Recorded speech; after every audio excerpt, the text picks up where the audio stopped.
18165. Perkenalkan, nama saya Diva Hadiati Ardiana, NIM 140141813. Perkenalkan, nama saya Tina Ayu Karunia, NIM 197. Perkenalkan, nama saya Ferdinand Nawal Syafa, NIM 1540241. Assalamualaikum warahmatullahi wabarakatuh. Salam sejahtera bagi kita semuanya.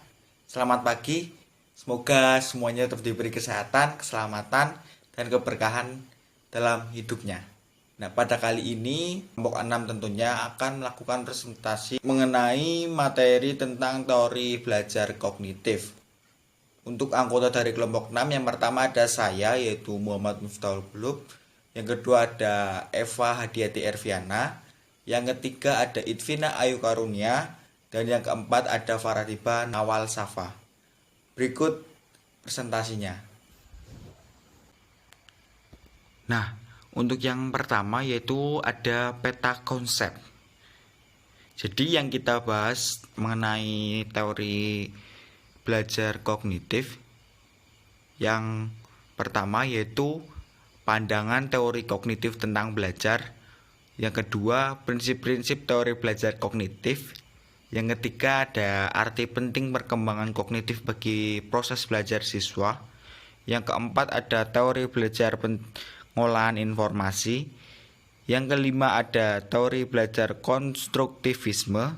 Dan yang keenam, ada lupa dan ingat. Untuk yang pertama itu kita lihat pandangan teori kognitif tentang belajar. Secara bahasa, kognitif berasal dari bahasa Latin cogitare yang berarti berpikir menurut Nasution pada tahun 2011. Sedangkan secara istilah, dalam pendidikan kognitif adalah salah satu teori di antara teori-teori belajar di mana belajar adalah pengorganisasian aspek-aspek kognitif dan persepsi untuk memperoleh pemahaman. Psikologi kognitif menyatakan bahwa perilaku manusia tidak ditentukan oleh stimulus dari luar dirinya, melainkan oleh faktor yang ada pada dirinya sendiri. Dengan kata lain, aktivitas belajar pada diri manusia ditekankan pada proses internal dalam berpikir, yakni proses pengolahan informasi, menurut Ani tahun 2006. Berikutnya yaitu ada prinsip-prinsip teori belajar kognitif. Teori belajar kognitif didasarkan pada 4 prinsip dasar. Yang pertama yaitu pembelajaran aktif dalam upaya untuk memahami pengalaman. Untuk yang kedua yaitu pemahaman bahwa pelajar mengembangkan tergantung pada apa yang telah mereka ketahui. Yang ketiga, belajar membangun pemahaman daripada catatan. Yang keempat, belajar adalah perubahan dalam struktur mental seseorang. Di sini saya akan menjelaskan PowerPoint pada slide 5 dan 6, yaitu arti penting perkembangan kognitif bagi proses belajar siswa. Tidak dipungkiri lagi bahwa antara proses perkembangan dengan proses belajar mengajar yang dikelola oleh guru benang merah yang mengikat kedua hal tersebut. Proses pengajaran di sekolah yang baik adalah yang mampu memberikan dukungan kepada para siswa dalam menyelesaikan tugas-tugas mereka. Pengetahuan mengenai perkembangan dengan segala aspeknya itu sangat banyak manfaatnya. Antara lain, guru dapat memberikan layanan terbaik dan bimbingan terbaik kepada peserta didik dengan pendekatan yang relevan dengan tingkat perkembangannya. Guru dapat mengantisipasi kemungkinan-kemungkinan timbulnya kesulitan belajar peserta didik. Guru dapat mempertimbangkan waktu yang tepat dalam memulai aktivitas proses belajar mengajar, dan guru dapat menentukan dan menetapkan tujuan-tujuan pembelajaran dalam suatu pengajaran. Menurut Muhammad Surya, Psikologi Pembelajaran dan Pengajaran 2003, terhadap teori perkembangan kognitif biasa dalam pengajaran, yaitu ada 4. Yang pertama, memberikan peluang kepada anak agar anak bisa belajar sesuai dengan tahap perkembangannya. Yang kedua, Bahasa dan cara berpikir anak berbeda dengan orang dewasa. Oleh karena itu, dalam mengajar, guru hendaknya menggunakan bahasa yang sesuai dengan kemampuan cara berpikir anak. Yang ketiga, bahan yang dipelajari anak hendaknya dirasakan baru tetapi tidak asing. Dan yang keempat terakhir, anak-anak akan lebih baik apabila dapat menghadapi lingkungan dengan baik. Artinya, guru harus membantu agar anak dapat berinteraksi dengan lingkungan dengan sebaik-baiknya. Di sini saya akan menjelaskan materi tentang teori belajar pengolahan informasi. Teori belajar pengolahan informasi adalah teori belajar yang menjelaskan bagaimana rangsangan memasukkan sistem ingatan kita, dipilih dan terorganisir untuk penyimpanan dan diambil dari memori. Mayer 1998. Memori sangat penting bagi kehidupan manusia. Memori merupakan hal yang sangat vital dalam kehidupan manusia. Terkait dengan rangkaian proses memori, memori sensori adalah proses awal sebelum proses short-term memory atau long-term memory. Sifat yang memiliki memori sensori ini antara lain adanya kemampuan menyimpan informasi yang sangat cermat dan waktu pemrosesan informasi pada memori sensori ini pendek. Yang pertama yaitu penampungan kesan-kesan penginderaan jangka pendek. Penampungan kesan-kesan penginderaan jangka pendek atau sering disebut juga memori indrawi merupakan komponen yang berfungsi menerima informasi baru. Yang kedua, memori jangka pendek dan memori kerja. Kapasitas penampungan ini terbatas, kurang lebih 7 penggal informasi. Informasi tidak akan bentuk penginderaan kasar bagaimana di dalam penampungan kesan-kesan penginderaan jangka pendek. Yang ketiga, memori jangka panjang. Memori jangka panjang adalah bagian dari sistem memori di mana seseorang menyimpan informasi untuk periode waktu yang sangat lama. Berikut adalah beberapa teori belajar kognitif menurut beberapa pakar teori belajar kognitif. Yang pertama, teori belajar biasa. Tahapan belajar biasa itu ada 4. Yang pertama, tahap sensori motor, tahap praoperasional, tahap operasi konkret, dan tahap operasi formal. Tahap sensori motor dari lahir sampai kurang lebih berumur 2 tahun. Dalam 2 tahun pertama kehidupan bayi ini, dia dapat sedikit memahami lingkungannya dengan jalan melihat, meraba, atau memegang, mengecap, mencium, dan menggerakkan. Dengan kata lain, mereka mengandalkan kemampuan sensori serta motoriknya. Yang kedua, tahap praoperasional, kurang lebih umur 2 tahun hingga 7 tahun. Dalam tahap ini sangat menonjol sekali kecenderungan anak-anak itu untuk selalu mengandalkan dirinya pada persepsinya mengenai realitas. Yang ketiga, tahap operasional konkret, kurang lebih 7 tahun sampai 11 tahun. Dalam tahap ini, anak-anak sudah mengembangkan pikiran logis dalam upaya mengerti tentang alam sekelilingnya. Mereka tidak terlalu menggantungkan diri pada informasi yang datang dari panca indera. Dan yang terakhir, tahap operasi formal, kurang lebih umur 11 tahun sampai 15 tahun. Selama tahap ini, anak sudah mampu berpikir abstrak, yaitu berpikir mengenai gagasan. Anak dengan operasi formal ini sudah dapat memikirkan beberapa alternatif pemecahan masalah. Yang kedua, taksonomi Solo. Berikut adalah tahapan respon berpikir berdasarkan taksonomi Solo. Ada 5, yaitu tahap prestruktural, tahap unistruktural, tahap multistruktural, tahap relasional, dan tahap extend abstrak. Tahap prestruktural. Pada tahap ini, siswa hanya memiliki sangat sedikit sekali informasi yang bahkan tidak saling berhubungan, sehingga tidak membentuk sebuah kesatuan konsep sama sekali dan tidak mempunyai makna apapun. Selanjutnya, tahap unistruktural. Pada tahap ini terlihat adanya hubungan yang jelas dan sederhana antara satu konsep dengan konsep lainnya, tetapi inti konsep tersebut secara luas belum dipahami. Yang ketiga, tahap multistruktural.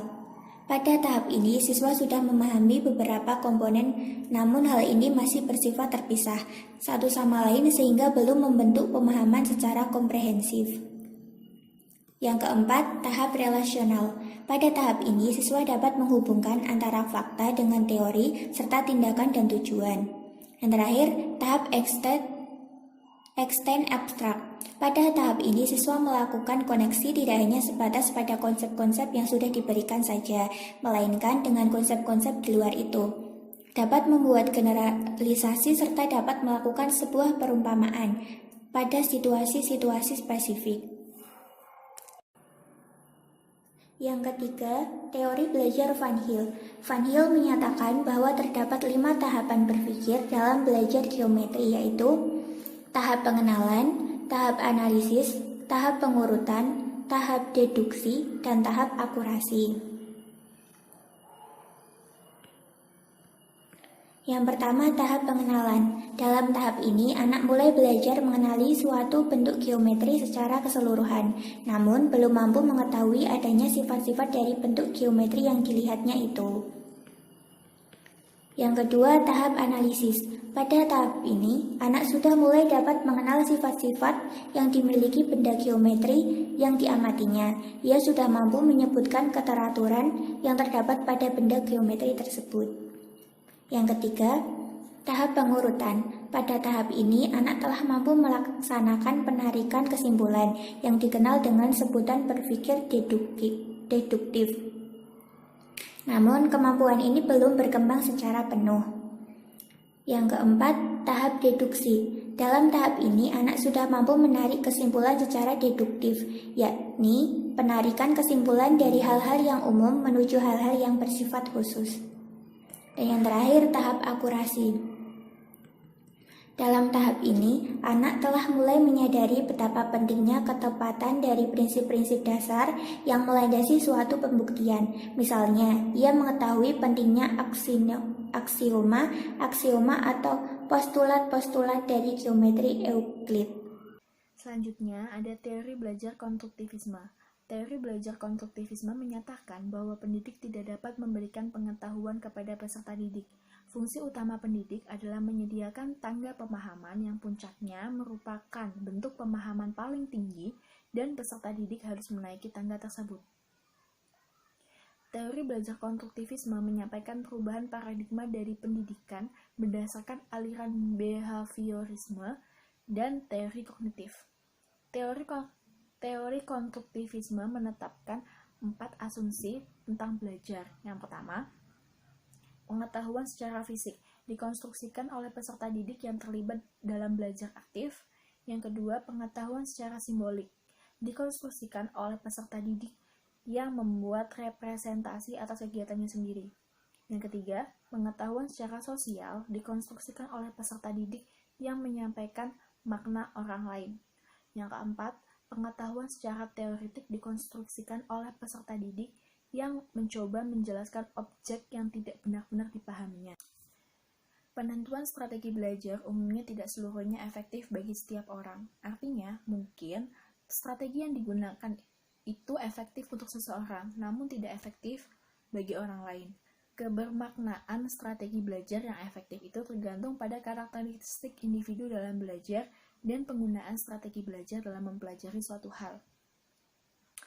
Menurut Robert Slavin tahun 1994, menyajikan beberapa prinsip belajar yang efektif. Yang pertama, spesifikasi. Strategi belajar itu hendaknya sesuai dengan tujuan belajar dan karakteristik peserta didik yang menggunakannya.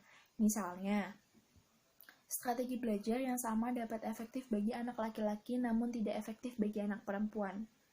Yang kedua, ada pembuatan atau generivity. Strategi yang efektif yaitu memungkinkan seseorang mengerjakan kembali materi yang telah dipelajari dan membuat sesuatu menjadi baru. Yang ketiga, ada pemantauan yang efektif atau effective mentoring. Pemantauan yang efektif yaitu berarti bahwa peserta didik mengetahui kapan dan bagaimana cara menerapkan strategi belajarnya dan bagaimana cara menyatakan bahwa strategi yang digunakan itu bermanfaat. Yang keempat, ada kemujaraban personal atau personal efisiensi. Peserta didik harus memiliki kejelasan bahwa belajar akan berhasil apabila dilakukan dengan sungguh-sungguh. Dalam hal ini, pendidik dapat membantu peserta didik dengan cara menyelenggarakan ujian berdasarkan materi yang telah dipelajari, seperti ulangan harian contohnya. Berdasarkan pada prinsip-prinsip penggunaan strategi belajar tersebut, Slavin menyarankan 3 strategi belajar yang dapat digunakan untuk belajar efektif. Yang pertama ada membuat catatan. Strategi yang paling banyak digunakan pada waktu belajar dari bacaan ataupun mendengarkan ceramah adalah membuat catatan, contohnya meresum. Yang kedua ada belajar kelompok. Belajar kelompok ini memungkinkan peserta didik membahas materi yang telah dibaca atau didengar di depan kelas. Yang ketiga ada metode PQ4R yang memiliki tujuan untuk meningkatkan pemahaman dan daya ingat peserta didik terhadap materi yang dipelajari. PQ4R merupakan singkatan dari Preview, Question, Read, Recite, dan Review. Prosedur yang digunakan dalam metode ini adalah sebagai berikut. Yang pertama ada Preview, atau mensurvei dengan cepat materi yang dibaca untuk memperoleh gagasan utama dari pengorganisasian materi dan topik serta subtopik. Yang kedua, question, membuat pertanyaan untuk dirinya sendiri mengenai materi yang telah dibaca. Lalu, read, membaca materi. Yang keempat, ada reflect on the material, memahami dan membuat kebermaknaan informasi yang telah disajikan dengan cara yang pertama, menghubungkan materi yang telah dibaca dengan pengetahuan yang telah dimiliki. Kedua, menggabungkan subtopik dalam bacaan dengan konsep atau prinsip yang penting. Yang ketiga, memecahkan informasi untuk kontradiktif. Maksudnya, memecahkan informasi yang kontradiktif. Yang keempat, menggunakan materi untuk memecahkan masalah yang disarankan oleh materi bacaan. Setelah reflect on the material, selanjutnya dari recap. Praktek mengingat informasi dengan cara menyatakan secara lisan terhadap hal-hal penting. Ajukan pertanyaan dan jawab sendiri. Lalu ada review. Review secara aktif atas materi yang telah dipelajari. Fokuskan pada pertanyaan yang telah dirumuskan dan baca kembali materi yang mendukung jawaban atas pertanyaan yang telah dirumuskan sendiri tadi. Setelah teori belajar konstruktivisme, ada lupa dan ingat. Lupa ialah peristiwa tidak dapat memproduksikan tanggapan-tanggapan kita, sedangkan ingatan kita sehat. Ada pula yang mengartikan lupa sebagai salah satu gejala di mana informasi yang telah disimpan tidak dapat ditemukan kembali untuk digunakan. Salah satu alasan orang mengalami lupa adalah karena faktor interferensi. Interferensi terjadi apabila informasi bercampur dengan atau tergeser oleh informasi lain. Salah satu bentuk interferensi adalah ketika orang mengalami hambatan dalam melakukan rehearsal dalam atas informasi yang dimiliki karena adanya informasi lain. Interferensi itu terjadi dalam 2 bentuk.